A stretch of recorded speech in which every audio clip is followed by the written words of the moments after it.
नमस्कार, आप देख रहे हैं हेडलाइंस न्यूज। दिन भर की ताज़ा खबरों के लिए अभी सब्सक्राइब करें, साथ में बेल आइकन भी प्रेस कर लें। खबरों में आगे बढ़ने से पहले वीडियो को लाइक जरूर करें और अपने दोस्तों के साथ ज्यादा से ज्यादा शेयर करें। और आप किस शहर से न्यूज को देख रहे हैं, कमेंट में जरूर लिखें। तो बीते कुछ महीनों से बेहद आक्रामक है और शिवसेना प्रमुख उद्धव ठाकरे की सत्ता से जाने के बाद से वह और आक्रामक हो गई। एक तरफ उद्धव ठाकरे ने सत्ता खोई है, तो वहीं एकनाथ शिंदे ने शिवसेना पर ही दावा ठोककर उनकी विरासत और सियासत दोनों के लिए चुनौती खड़ी कर दी है।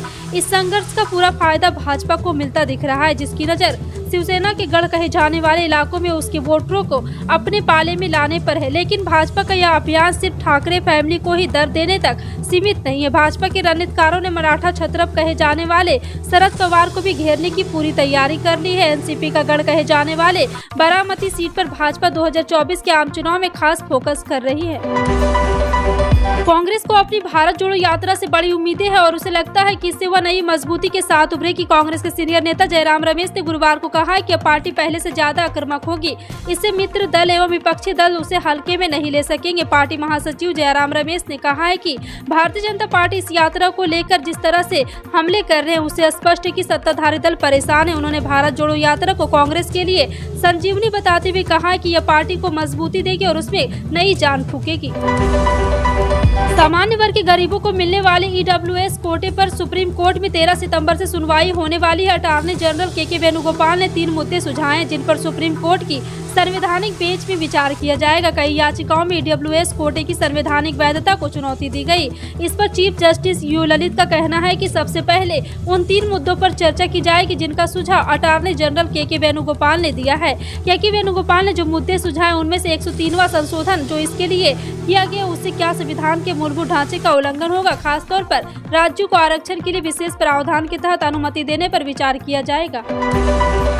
कच्चे तेल की कीमतों में गिरावट और घरेलू शेयर बाजार में मजबूती के बीच रुपया गुरुवार को अमेरिकी डॉलर के मुकाबले 23 पैसे की तेजी के साथ 79.72 पर बंद हुआ है। अंतरबैंक विदेशी मुद्रा विनिमय बाजार में स्थानीय मुद्रा डॉलर के मुकाबले 79.72 पर खुली है। दिन में कारोबार के दौरान इसमें 89.65 का ऊपरी और 79.83 का निचला स्तर देखा है। कारोबार के आखिरी में अमेरिकी डॉलर के मुकाबले रुपया 79.72 पर बंद हुआ है, जो पिछले बंद भाव के मुकाबले 23 पैसे की बढ़त है।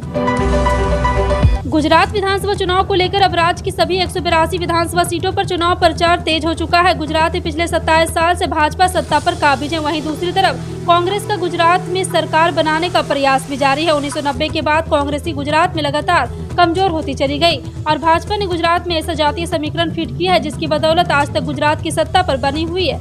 गुजरात के बाणसांठा जिले के थराट विधानसभा सीट पर भी राजनीतिक दल सक्रिय हो चुकी। इस विधानसभा सीट पर 2017 में भाजपा के पर्वत भाई पटेल ने जीत दर्ज की थी। बिहार की भूमि कई मायनों में खास है। यहाँ के गया जिले में लगने वाला पितृपक्ष मेला पूरे विश्व में प्रसिद्ध है। गया में बह रही फाल्गु नदी के किनारे देश विदेश से लोग पिंड दान करने पहुँचते हैं। अब इसी गया की धरती पर भारत का सबसे बड़ा रबर डैम बनकर तैयार है। सीएम नीतीश कुमार ने गुरुवार को इसका उद्घाटन किया। इस डैम के बनने के साथ ही सालों से सूखी पड़ी फाल्गु नदी भी अब 10 फीट तक पानी है।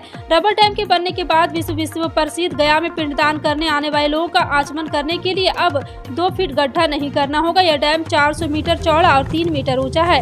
डैम बनने के बाद करीब 2.5 किलोमीटर तक उसका पानी जमा रहेगा। उत्तर प्रदेश के बाद अब मध्य प्रदेश में भी मदरसों के सर्वे की बात उठी है। प्रदेश की शिवराज सिंह चौहान सरकार में धर्मस्व मंत्री व बीजेपी के फायर ब्रांड नेता उषा ठाकुर ने मदरसों के सर्वे की वकालत की है।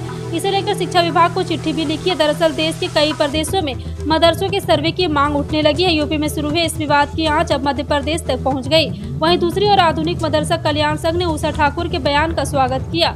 मदरसा कल्याण संघ की ओर से मुख्यमंत्री शिवराज सिंह चौहान का मदरसा आकर खुद पढ़ाने और छात्रों से चर्चा करने का भी आग्रह किया गया है और मदरसों में हो रही पढ़ाई, उनकी समस्याओं पर भी चर्चा की गई।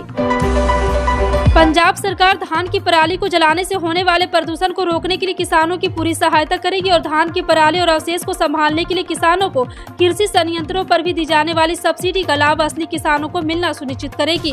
गुरुवार को चंडीगढ़ में कृषि मंत्री कुलदीप सिंह धालीवाल ने कृषि यंत्र बनाने वाली कंपनियों के प्रतिनिधि के साथ बैठक की, जिसमें उन्होंने साफ तौर पर संदेश दिया है कि भगवंत मान सरकार कृषि यंत्रों पर सब्सिडी के नाम पर जाने वाली कालाबाजारी किसी भी कीमत पर बर्दाश्त नहीं करेगी।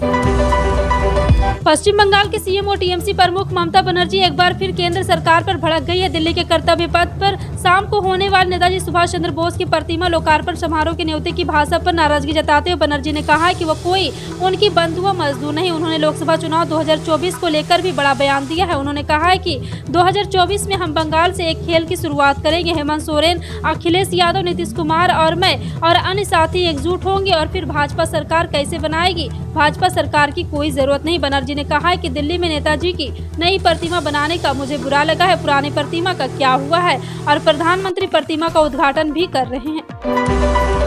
प्रधानमंत्री नरेंद्र मोदी ने गुरुवार को भारत की विश्व की 5वीं सबसे बड़ी अर्थव्यवस्था बनने को बड़ी उपलब्धि बताया। उन्होंने कहा है कि भारत का दुनिया की 5वीं बड़ी अर्थव्यवस्था बनना कोई असाधारण उपलब्धि नहीं है। हर भारतीय को इस पर गर्व है। वह सूरत के ओलंपिड इलाके में आयोजित एक कार्यक्रम में मौजूद लोगों को संबोधित कर रहे थे। पीएम मोदी ने कहा कि पिछले 8 साल के दौरान सरकार ने गरीबों के लिए 3 करोड़ घर बनाए। इनमें से 10 लाख घर अकेले गुजरात में ही बनाए गए।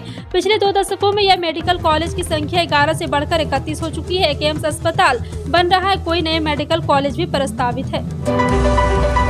हरियाणा के मुख्यमंत्री मनोहर लाल खट्टर ने पंचकुला सेक्टर 6 पुलिस हेडक्वार्टर में हरियाणा की कानून व्यवस्था को लेकर पुलिस के आला अधिकारियों के साथ एक समीक्षा बैठक की। मुख्यमंत्री द्वारा अपराध पर जीरो टॉलरेंस की नीति, साइबर क्राइम, नशे पर रोकथाम, प्रदेश की कानून व्यवस्था व अन्य मामलों में समीक्षा बैठक की। हरियाणा के मुख्यमंत्री मनोहर लाल खट्टर द्वारा पुलिस अधिकारियों की समीक्षा बैठक के बाद मीडिया से बातचीत करते हुए कहा कि कानून व्यवस्था क्राइम को लेकर एक रिव्यू बैठक की गई है। मुख्यमंत्री अरविंद केजरीवाल ने बृहस्पतिवार को कहा है कि दिल्ली जल्द ही झीलों का शहर बन जाएगा। केजरीवाल की घोषणा को समझाते हुए मुख्यमंत्री मनीष सिसोदिया ने भी कहा है कि सरकार शहर की 50 झीलों का कायाकल्प और सौंदर्यीकरण कर रही है। सिसोदिया ने उत्तर पश्चिमी दिल्ली के बवाना में सरनोज झील पर किए जा रहे कार्य का जायजा लिया है। उन्होंने ट्वीट किया है कि अरविंद केजरीवाल जी के दिल्ली को झीलों का शहर बनाने के मिशन के तहत सरनोज झील में हो रहे जीर्णोद्धार और सौंदर्यीकरण का काम जायजा लिया है और यहाँ पे उन्होंने कहा है कि इस परियोजना से दिल्ली में पानी की कमी की समस्या का भी समाधान होगा। सिसोदिया ने लिखा है कि अपनी पहचान खो चुकी दिल्ली की ऐसी 50 जिलों का जनार्दन किया जा रहा है जिससे भूजल रिचार्ज होगा और पानी की कमी खत्म होगी। बांग्लादेश की प्रधानमंत्री शेख हसीना बृहस्पतिवार को अजमेर दरगाह में जियारत करने जयपुर पहुंची। प्रधानमंत्री हसीना अपने प्रतिनिधिमंडल के साथ विशेष विमान से जयपुर अंतर्राष्ट्रीय हवाई अड्डे पर पहुंची। हवाई अड्डा सूत्रों के अनुसार राज्य की शिक्षा मंत्री बीडी कल्ला व आला अधिकारियों ने हसीना की अगवानी की। अपने 4 दिवसीय भारत दौरे पर आई शेख हसीना दिल्ली पहुंचते ही दरगाह हजरत निजामुद्दीन पहुंची थी। दरगाह हजरत निजामुद्दीन औलिया के संरक्षक फरीद अहमद निजामी ने कहा, शेख हसीना के पिता के माध्यम से दरगाह से उनका पुराना संबंध है। ओडिशा के पश्चिमी क्षेत्र की नजरअंदाज करने का आरोप लगाते हुए संगठन ने अलग राज्य कौशल की मांग को लेकर कम से कम 10 जिलों में बुधवार को 12 घंटे का बंद रखा, जिससे सामान्य जनजीवन प्रभावित हुआ। विपक्षी दल भारतीय जनता पार्टी और कांग्रेस के राज्य के बीजू जनता दल सरकार पर ओडिशा में क्षेत्रीय असंतुलन को दूर करने में विफल रहने का आरोप लगाते हुए बंद संगठनों द्वारा बंद का आह्वान किया गया। विधानसभा में नेता प्रतिपक्ष एवं भाजपा के नेता JN मिश्रा ने कहा, राज्य की राजधानी से कुछ दूर पर रहने वाले लोगों में यह धारणा बन गई है कि उनकी उपेक्षा की जा रही है।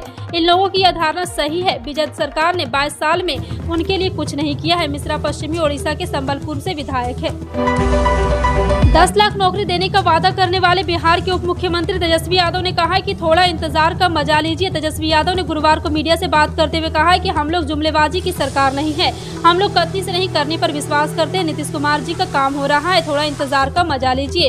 इससे पहले सुबह की स्वास्थ्य व्यवस्था को सुदृढ़ करने के उद्देश्य से बिहार के डिप्टी सीएम तेजस्वी यादव ने सरकारी डॉक्टर, सिविल सर्जन व अधिकारियों के साथ बैठक की। बैठक करने के बाद तेजस्वी यादव ने कहा, स्थिति खराब जरूर है लेकिन आने वाले समय में इसमें सुधार होगा। इसके लिए 60 दिनों के अंदर एक कार्य योजना बनाई जा रही है। देश भर में पेट्रोल डीजल के नए रेट जारी हो गए। राष्ट्रीय बाजार में 8 सितंबर 2022 को नेशनल स्तर पर पेट्रोल डीजल की कीमतें में कोई बदलाव नहीं किया गया। कच्चे तेल के अंतर्राष्ट्रीय कीमतों के अनुसार भारत में ईंधन की कीमत तय करती है। जी हां, आपको बता दें कि 21 मई को केंद्र की मोदी सरकार ने वाहन ईंधन पर एक्साइज ड्यूटी कम कर दी थी, जिसके बाद तेल के दाम कम हो गए थे। इससे कुछ राज्यों में पेट्रोल डीजल के दाम घटे हैं, जिससे उपभोक्ता को बड़ी राहत मिली है। अहमदाबाद शहर में बुधवार को कोरोना संक्रमण के 50 नए मामले दर्ज किए गए, जिससे एक्टिव केस की संख्या बढ़कर 373 हो गई। और आपको बता दें कि एक्टिव केस में पूरे गुजरात में 195 मामले दर्ज किए गए। गुजरात में एक्टिव केस की संख्या बढ़कर 1353 हो गई। कुल एक्टिव केसों में से 5 लोग वेंटिलेटर पर है। बुधवार को कोरोना के कोई मौत नहीं आई है। 10 से अधिक मामलों वाले अन्य शहरों जिलों में सूरत शहर, बड़ोदरा शहर और नवासारी शामिल है। 33 में से 3 जिलों में शून्य सक्रिय मामले हैं। गुजरात में बीते 24 घंटे में 1835 लोगों को वैक्सीन की पहली डोज और 5847 लोगों को दूसरी डोज लगाई गई। प्रधानमंत्री किसान सम्मान निधि योजना के तहत देश के किसानों को अब तक 11 किस्तों में पैसे भेजे जा चुके हैं। देशी किसान 12वीं किस्त का बेसब्री से इंतजार करें। इस बीच सरकार ने एक बड़ा ऐलान किया है। उत्तर प्रदेश सरकार ने पीएम किसान का लाभ उठाने वाले 21 लाख किसानों को अपात्र घोषित कर दिया है। सरकार अब किसानों से पैसों की वसूली करने की तैयारी करे। इसके लिए अपात्र किसानों को नोटिस भी थमा दिया गया है। आपका इन सभी खबरों पर क्या कहना है, कमेंट सेक्शन में टाइप करके जरूर बताएं। इसी तरह की पल पल की अपडेट जानने के लिए जुड़े रहें आप अपने हेडलाइंस न्यूज के साथ। मिलते हैं अगली बड़ी खबर में, तब तक के लिए जय हिंद।